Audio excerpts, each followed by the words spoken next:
नमस्कार दोस्तों जैसा कि मैंने आप लोगों को बताया कि इस साल के एंड से पहले बीपीएससी 67 की प्री एग्ज़ाम होनी है। सीडीपीओ के भी एग्ज़ाम होना है, बीपीएससी सीडीपीओ का। और सब कुछ ठीक रहा तो बिहार एसआई आपको देखने को मिलेगा और साथ में बिहार प्रोजेक्ट मैनेजर और जो भी रुके हुए एग्ज़ाम्स हैं वो भी ज़रूर होंगे। तो आइए आज से हम एक नई कड़ी स्टार्ट करते हैं।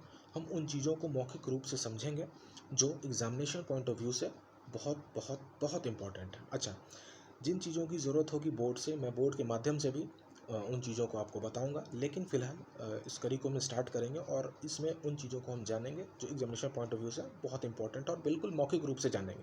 और मैं उम्मीद करता हूं कि आपको इन चीज़ों को जानने में किसी प्रकार की कोई दिक्कत नहीं होगी। अलग अलग सब्जेक्ट हैं, like Indian polity, Indian history और इंडियन ज्योग्राफी है, इकोनॉमी है, करंट अफेयर है, साइंस एंड टेक है, करंट और मिसलेनियस चीज़ें हैं। तो इन चीज़ों को हम जानने की कोशिश करेंगे। तो चलिए आज से हम स्टार्ट करते हैं इंडियन पॉलिटी के उन चीज़ों को जो एग्जामिनेशन पॉइंट ऑफ व्यू से इम्पॉर्टेंट है। साथ में इंडियन पॉलिटी के रिगार्डिंग मैं ये बता दूं कि वो बीपीएससी 67 हो या सीडीपीओ का एग्ज़ाम हो या ऐसा ही कहीं आप इवन एग्ज़ाम लगा लो, इन चीज़ों में मिनिमम 10 से ज़्यादा या आप कह सकते हैं कभी कभी 15 क्वेश्चंस इंडियन पॉलिटी से एग्ज़ाम में आपको देखने को मिलते हैं। मिनिमम मैं कह रहा हूँ, मिनिमम, उससे कम तो नहीं आते हैं, उससे ज़्यादा जा सकते हैं। और कम और ज़्यादा का क्या है सर, अगर चीज़ें आपके एग्जामिनेशन सिलेबस में हैं तो उसको जानना हमारा परम कर्तव्य है। तो आइए आज हम जानेंगे कुछ बेसिक चीज़ें जानेंगे, आज ज़्यादा कुछ तो नहीं, लेकिन आज से हमने स्टार्ट किया तो हर वीक में 2-3 क्लासेस पॉलिटी की आपको देखने को मिलेंगी, जिसमें हम जो इंपॉर्टेंट चीज़ें हैं इंडियन पॉलिटी के रिगार्डिंग उन चीज़ों को हम जानेंगे। देखिए, कई बार हम कह देते हैं हम कॉन्स्टिट्यूशन पढ़ रहे हैं, कई बार कह देते हैं पॉलिटी पढ़ रहे हैं, लेकिन आप सिलेबस उठा के देखेंगे तो आपको लिखा मिलेगा उसमें इंडियन पॉलिटी। तो आखिर भाई ये पॉलिटी है क्या? देखिए, साधारण भाषा में कहें तो कहते हैं applied form of constitution is nothing but polity. अच्छा, अप्लाइड का क्या मतलब है यहाँ? अच्छा, और मैंने लास्ट में एक वर्ड यूज़ किया है applied form of constitution. Constitution का क्या मतलब है यहाँ? तो आइए थोड़ा सा बैकग्राउंड में जाते हैं और उसको समझने की कोशिश करते हैं। कॉन्स्टिट्यूशन क्या है? संविधान। थोड़ा सा इसको और आसान करते हैं और अच्छे से समझने की कोशिश करते हैं। आप सब ने अपने स्कूल लाइफ जिया है, वहाँ क्या होता है कि वहाँ एक रूल रेगुलेशन होता है। ऐसा नहीं होता है कि स्कूल आपकी अगर 8 बजे से स्टार्ट है तो सर आप 9 बजे या 10 बजे पहुँच रहे हैं। आपको टाइम से वहाँ पहुँचना है, टाइम से HW करना है, टाइम से CW करना है, टाइम से आपकी रिसेस की पीरियड होगी, अलग अलग पीरियड्स होगी, और टाइम से आपको घर भी पहुंचना होता है। वो अलग बात है कि आप किस कारण लेट होते हैं, आपका अपना निजी कारण।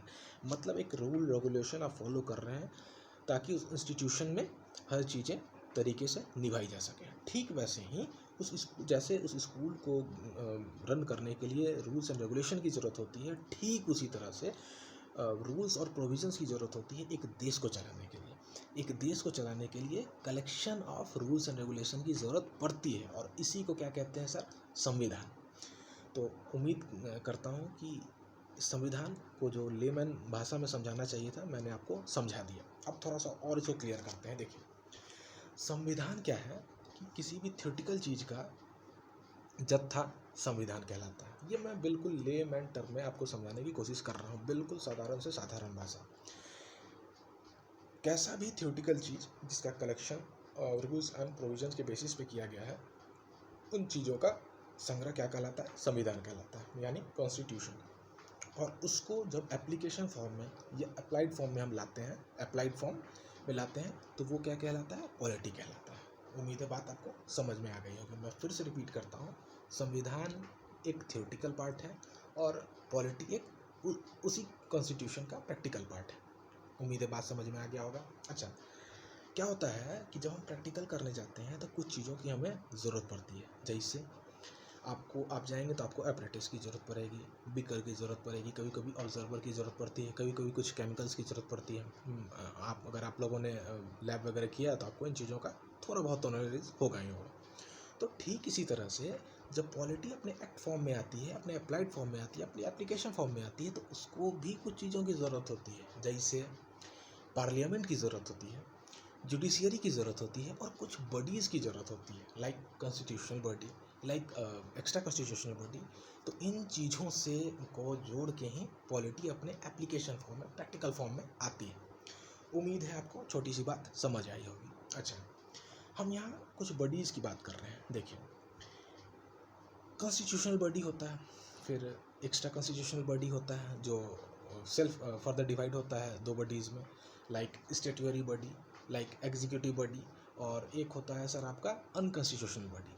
इसको हम साधारण शब्दों में समझने की कोशिश करते हैं।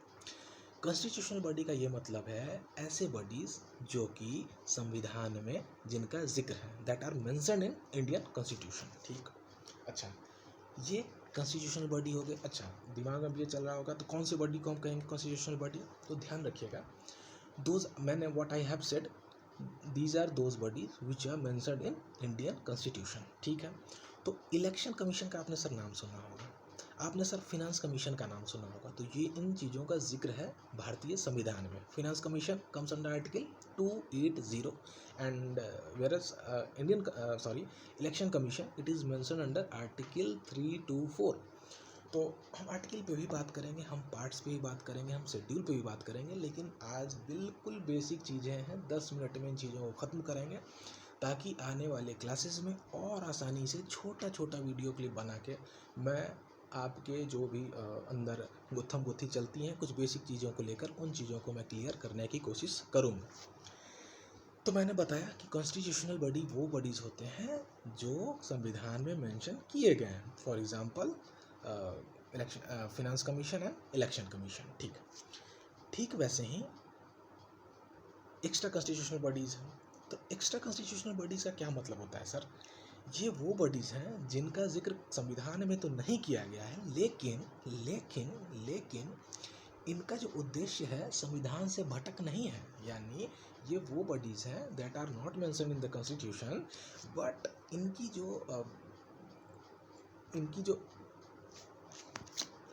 तो एक्स्ट्रा कॉन्स्टिट्यूशनल बॉडी भी संविधान में मेंशन तो नहीं है, लेकिन ये कहीं ना कहीं कॉन्स्टिट्यूशनल बॉडी का जो मूल भाव है उससे अलग नहीं है, संविधान का जो मूल भाव है उससे अलग नहीं है। तो जो एप्लीकेशन संविधान की दी गई है उससे ये कहीं अलग नहीं जाता है, ये भी उसी में निहित हो जाता है। फर्दर ये दो चीज़ों में बढ़ता है। पहला स्टैट्यूटरी बॉडी। अच्छा, स्टैट्यूटरी बॉडी क्या है समझिए, लाइक ऐसी चीज़ें, ऐसी बॉडी जो पार्लियामेंट के एक्ट के द्वारा लाई गई है, पार्लियामेंट में एक्ट के द्वारा लाई गई है। ठीक है, उसको आप क्या बोलेंगे? Statutory body. अच्छा, इसी में एक और बॉडी है, यानी जिसको मैंने बोला एग्जीक्यूटिव बॉडी। अच्छा, एग्जीक्यूटिव बॉडी को लेकर एक बात है कि इसमें थोड़ा सा अंतर है। पहले वाले में स्टैट्यूटरी बॉडी में क्या था कि उसको पार्लियामेंट के एक्ट द्वारा लाया गया था। ठीक है, और जो एग्जीक्यूटिव बॉडी है इसको हमारे boss of the nation, first person of the nation, that is Indian president. ठीक है, भारत के राष्ट्रपति को प्रथम नागरिक कहा जाता है भारत का। तो उनके ऑर्डर से on the advice of COM, CO माने council of minister, council of minister के एडवाइस के बाद राष्ट्रपति के ऑर्डर के द्वारा ही इस वाले बॉडीज़ को एप्लीकेशन फॉर्म में लाया जाता है। तो उम्मीद है बात क्लियर हुई होगी कि extra constitutional body are not mention in the constitution, but they are not against the constitution in ethical और आइडियल वैल्यू। ठीक है, अच्छा, further it is divided in 2 parts, that is first one is statutory body and second one is executive body. Statutory body में क्या है, ये act द्वारा कहाँ से लाया जाता है? पार्लियामेंट में। आप कह सकते हैं जैसे NHRC एक्ट है, national human right commission act है। अच्छा, एग्जीक्यूटिव बॉडी जो जो प्रेसिडेंट के ऑर्डर द्वारा लाया जाता है, but on the advice of CO माने कौन?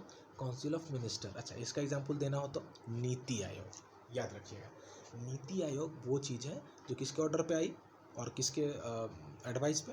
उम्मीद है बात आपको क्लियर हुई होगी।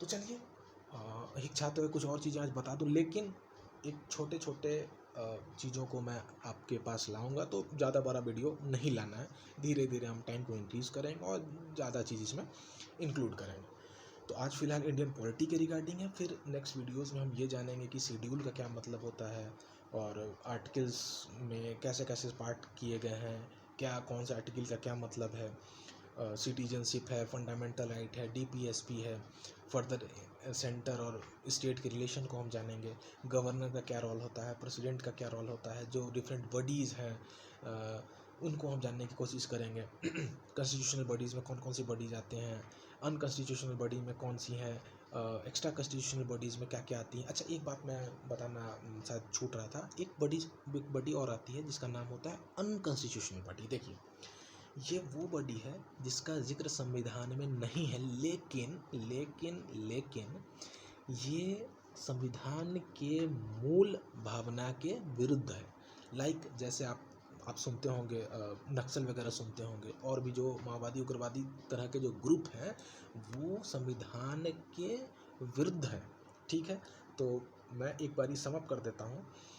मैंने आपको कॉन्स्टिट्यूशन और पॉलिटी के बीच में डिफरेंस बता दिया है। एक थियोरेटिकल पार्ट है सर और एक अप्लाइड पार्ट है, यानी इसमें हम प्रैक्टिकल पार्ट को ऐड करते हैं। ठीक, अच्छा, उसके बाद उसको फर्दर प्रोसीडिंग में लाने के लिए 3 चीज़ों की ज़रूरत होती है। पार्लियामेंट की ज़रूरत होती है, जुडिशरी की ज़रूरत होती है, और कॉन्स्टिट्यूशनल एंड अदर इंस्टीट्यूशंस की ज़रूरत होती है। कॉन्स्टिट्यूशनल बॉडीज़ एंड इंस्टीट्यूशंस की ज़रूरत होती है, जिसमें 3 प्रकार के बॉडीज़ आते हैं। ठीक, पहला कौन, कॉन्स्टिट्यूशनल बॉडी, क्या मायने मैंने आपको बता दिया है विथ एग्जाम्पल। अच्छा, दूसरा कौन, एक्स्ट्रा कॉन्स्टिट्यूशनल बॉडी, फर्दर वो डिवाइडेड होती है स्टैट्यूटरी बॉडी में और एग्जीक्यूटिव बॉडी में, मैंने आपको ये भी बता दिया। और third one is the unconstitutional body, जिसका मैंने आपको जस्ट अभी कुछ सेकंड पहले जिक्र किया है।